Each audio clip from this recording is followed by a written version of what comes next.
नमस्कार, तिब्बत टीवी के हिंदी प्रसारण में स्वागत है।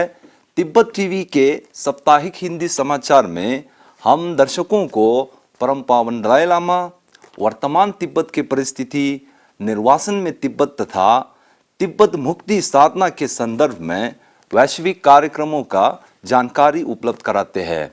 आपके साथ मैं हूं तेंजिन पेलजोर। देखिए इस सप्ताह के प्रमुख खबर।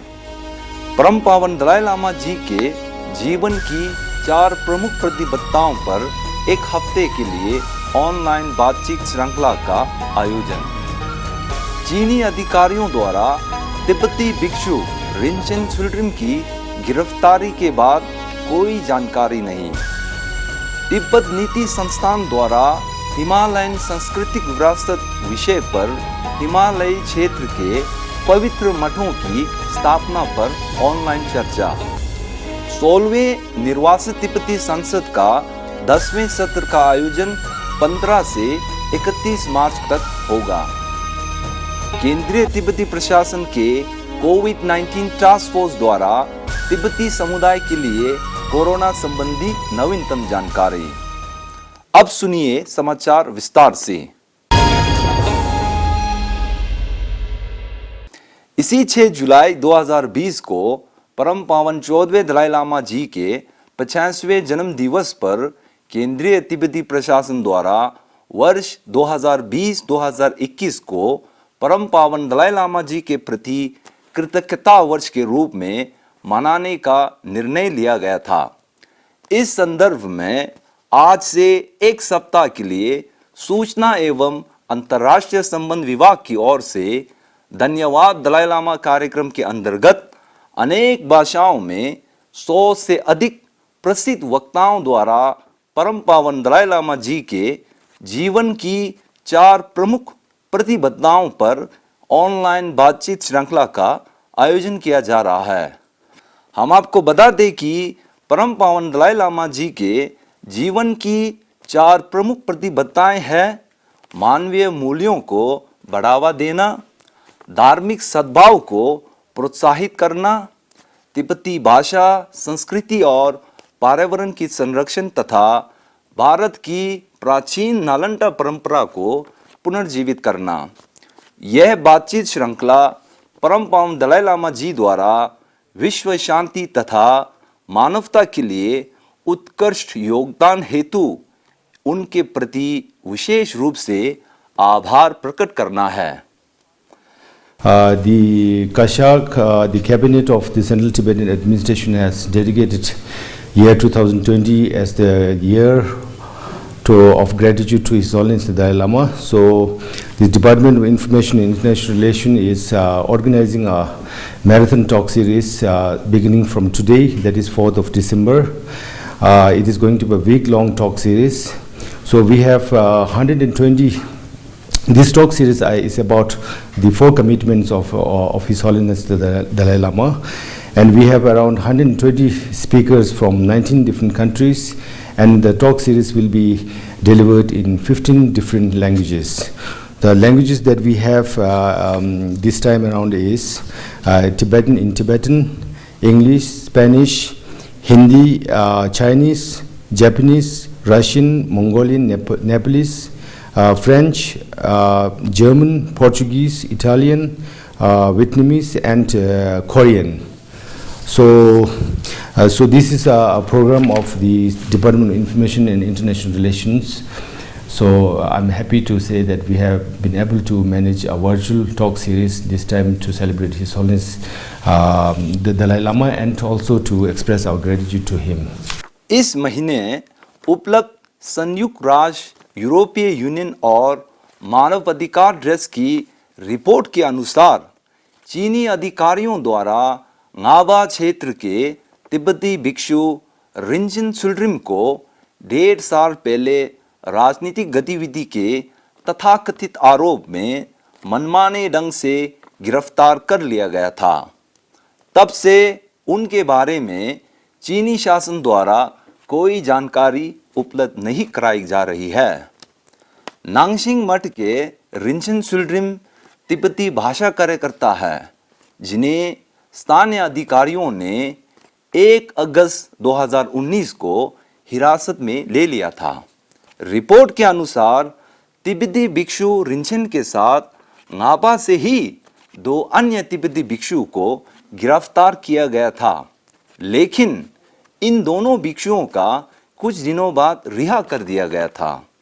रिपोर्ट में इस बात पर चिंता प्रकट की गई है कि चीन सरकार रिंचेन के स्वास्थ्य एवं उनके स्थिति के बारे में उनके परिजनों को नहीं बता रही है।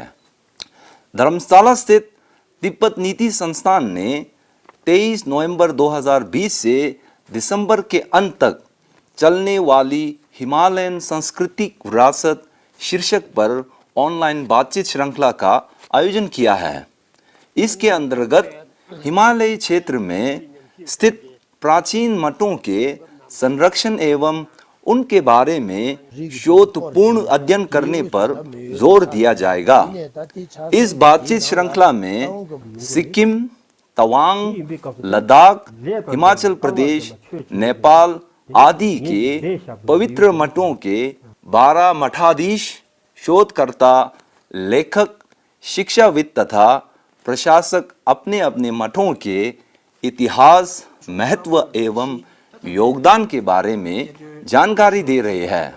इस श्रृंखला का एक अन्य उद्देश्य हिमालयी संस्कृति और परंपरा को शोधकर्ताओं के बीच में बढ़ावा देना है।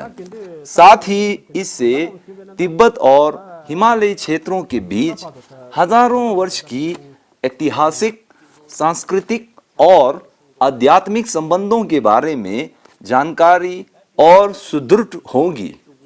इस संबंध में तिब्बत नीति संस्थान के निदेशक तेंजिन लेक्शे ने कहा है कि पिछले महीना से तिब्बत पॉलिसी इंस्टीट्यूट की तरफ से हिमालय क्षेत्र के अंदर जो बौद्ध धर्म के मठ जो है उनके ऊपर जो है चर्चा कर रहा है, उनके इंट्रोडक्शन के एक चर्चा का एक आयोजन कर रहा है। तो ये जो है ख़ास तौर पर जो हिमालय के एक सीरीज़ जो है तिब्बत पॉलिसी इंस्टीट्यूट की तरफ से एक ऑर्गेनाइज कर रहा है। तो पहले समय जो हिमालय के एक स्कॉलर्स का एक टॉक सीरीज़ हो चुका है, अभी जो आयोजन हो रहा है उनके जो हिमालय छात्र के जो लद्दाख से लेकर जो अरुणाचल तक जो पुराने मठ जो है बौद्ध धर्म और भैन के मठ जो है उनके एक इंट्रोडक्शन का एक सीरीज़ हो रहा है। उनमें जो टॉक्स देने वाले के अंदर जो है ख़ास तौर पर गुरुजी भी है और स्कॉलर्स भी है, वहाँ के मठ के एडमिनिस्ट्रेटर भी है और रिसर्चर भी है। तो ये जो है एक तरह से जो तिब्बत और हिमालय के बीच में जो संस्कृति, परंपरा और इकोलॉजी और हिस्टोरिकल की एक रिश्ते बना हुआ है, सालों से रिश्ता बना हुआ है, इनका एक नया अंदाज़ा से लेकर नया पीढ़ी को एक जानकारी लेने में एक हमारे तरह से एक पेश कर रहा है।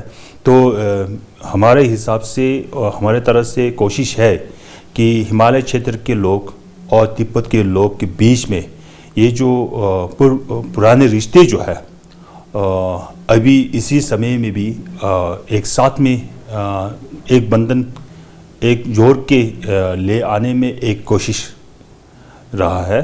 निर्वासित तिब्बती संसदीय सचिवालय से प्राप्त जानकारी के अनुसार 16वें निर्वासित तिब्बती संसद के 10वें सत्र का 15 दिवसीय आयोजन 15 से 31 मार्च 2021 तक किया जाएगा। ज्ञातव्य है कि निर्वासित तिब्बती संसद ने कोरोना महामारी के चलते और भारत के केंद्रीय एवं राज्य सरकारों के निर्देशों का पालन करते हुए सितंबर की सत्र को मार्च में स्थगित कर दिया था। केंद्रीय तिब्बती प्रशासन के कोविड-19 टास्क फोर्स ने तिब्बत टीवी के माध्यम से साप्ताहिक प्रेस ब्रीफिंग के दौरान तिब्बती समुदाय को कोरोना संबंधी नवीनतम जानकारी दी है। इस अवसर पर टास्क फोर्स समिति के प्रतिनिधि डॉक्टर त्सिरिंग साम्जे, डॉक्टर तेंजिन चुंड्री और स्वास्थ्य विभाग के उप सचिव नीमा ग्याल्सन ने प्रेस ब्रीफिंग को संबोधित किया था। अपने संबोधन में श्री नीमा ने तिब्बती समुदाय से कोरोना महामारी से बचाव तथा इससे सावधानी बरतने की आग्रह किया। साथ ही इस अवसर पर डॉक्टर चुंडी ने हिमाचल प्रदेश के शिमला, मंडी और कांगड़ा में बढ़ती कोरोना संक्रमित पाए जाने के मामले पर उन्होंने सभी लोगों से अपने स्वास्थ्य पर ध्यान देने की अपील की। उन्होंने लोगों से कोरोना महामारी की दूसरी लहर पर विशेष रूप से सावधानी बरतने की सलाह दिया है। डॉक्टर त्सिरिंग साम्जे ने कहा कि कोरोना महामारी के मामले पूरे विश्व में बढ़ती जा रही है। आज के समय कोरोना की टीकाकरण और दवाई पूरी तरह से लोगों के लिए उपलब्ध नहीं है।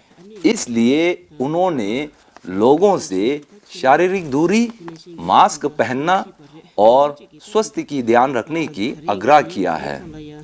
इसी के साथ आज की खबर यही समाप्त होती है। अगले हफ्ते हम फिर मिलेंगे। मुझे दीजिए आज्ञा। नमस्कार।